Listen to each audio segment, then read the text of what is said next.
How's it going, you guys? So in this video, I just want to talk a little bit about food quality and just how much you should actually care about things like grass-fed and organic or, heirloom foods or whatever, okay? So listen, pretty much every single person on this planet,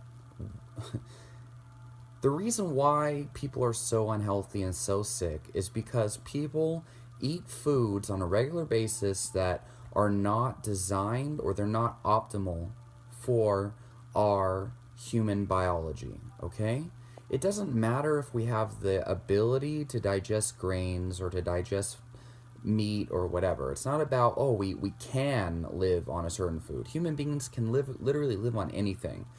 But the fact of the matter is, it's the type of foods that really change the game. Like, most people who have inflammatory conditions, psoriasis like I had, inflammatory bowel issues, the list goes on.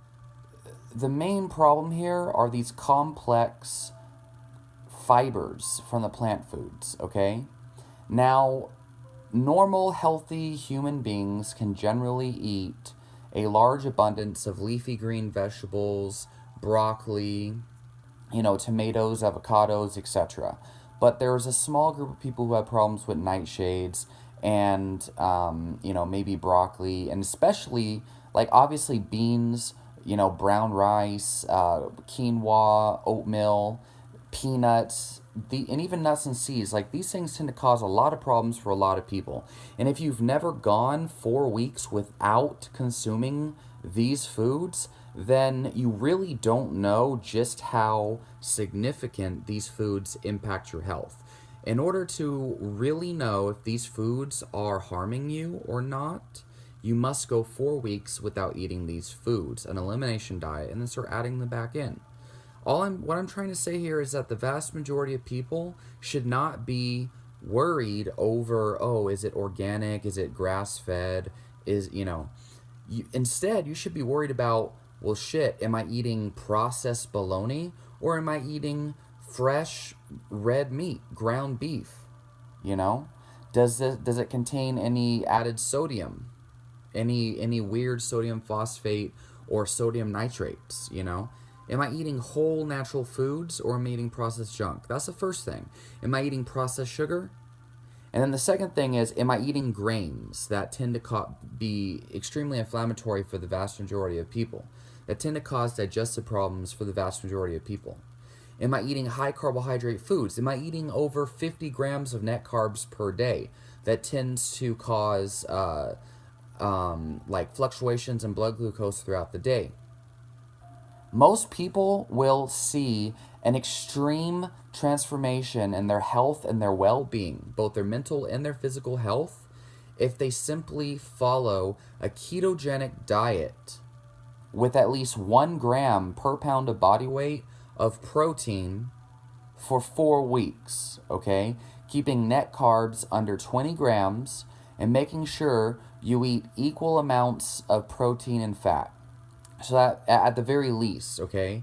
And then any excess calories should be coming from healthy fats, particularly avocados, olive oil, which are monounsaturated, pork fat, which is predominantly monounsaturated, and then saturated fat from butter, from, of course, if you want to, coconut oil and stuff like that, okay?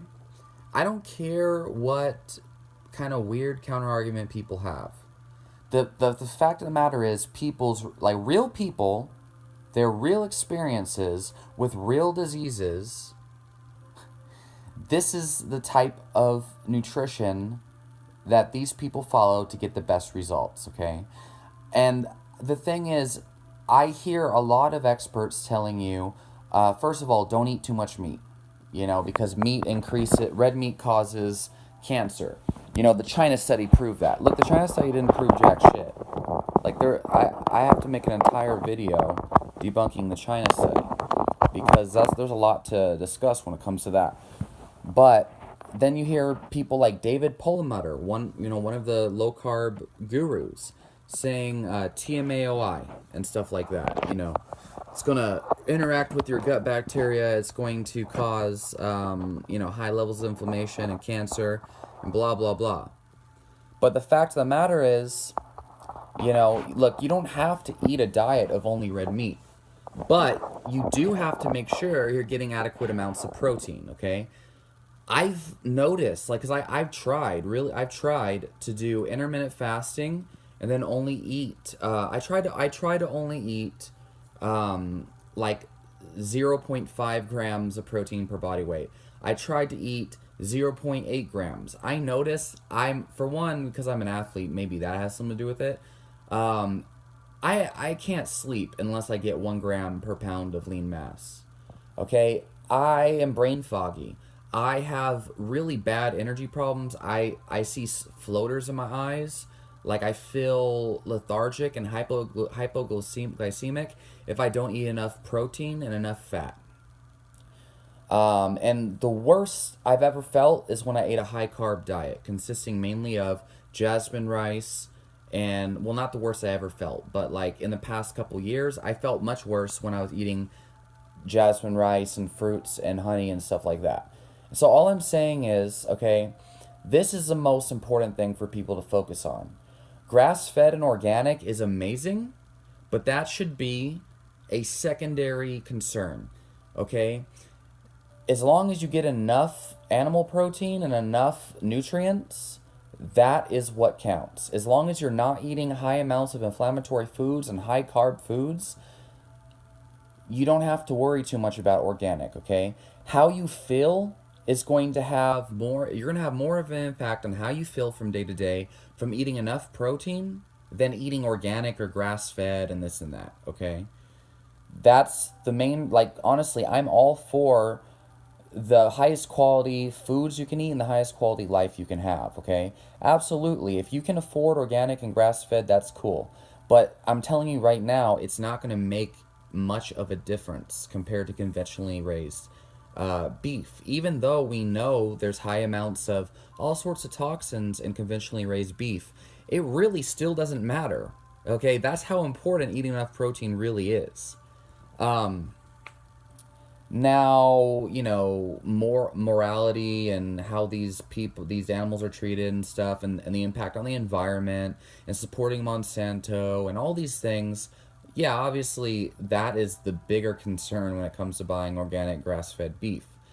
But listen, your health should be your number one priority. How you feel should be your number one priority. And I'm telling you right now that grass-fed and organic and eating too much meat, this is only going to make you feel worse. It's going to cause you to stress. It's going to cause you to spend more money, double the price on meat than you need to. And at what benefit, really, other than stressing you out? People need to think about the overall benefit they're receiving versus what benefits they're supposed to be receiving, right? Like, what are you experiencing? What are you feeling versus what are you supposed to be based on the evidence, right? Based on the information on paper, these population studies and studies and these TMAO, like, mechanistic data and all that. Like, that shit does not matter compared to how you actually fucking feel. Okay, so of course you got to give this a try to see how it'll impact you yourself. Now, I have videos on lab data comparing grass-fed and organic. The bottom line is omega-3 to omega-6 ratio, there's not very much difference at all in conventionally raised beef versus grass-fed. Okay, like, there's not even that much omega-6 polyunsaturated fat in conventionally raised beef as it is, let alone more omega-3s. There's only like 100 milligrams, okay, in grass-fed beef. Compare that to some wild-caught fish that has upwards of 1,000 to 2,000 milligrams of omega-3. If you want more omega-3, don't get grass-fed beef. Just get a fish oil supplement. Just eat more sardines. These antibiotics and these hormones are not going to really make much of a difference in the short term, okay? In the long term, maybe, but there's many people who have been eating conventionally raised beef for decades and don't experience any problems. The most important thing is that you lower the carbohydrates, remove inflammatory foods, remove the shit that's harming you, and eat the foods that make you feel fucking good, okay? Yeah, so leave your questions and comments down below. I'll talk more about this in the future.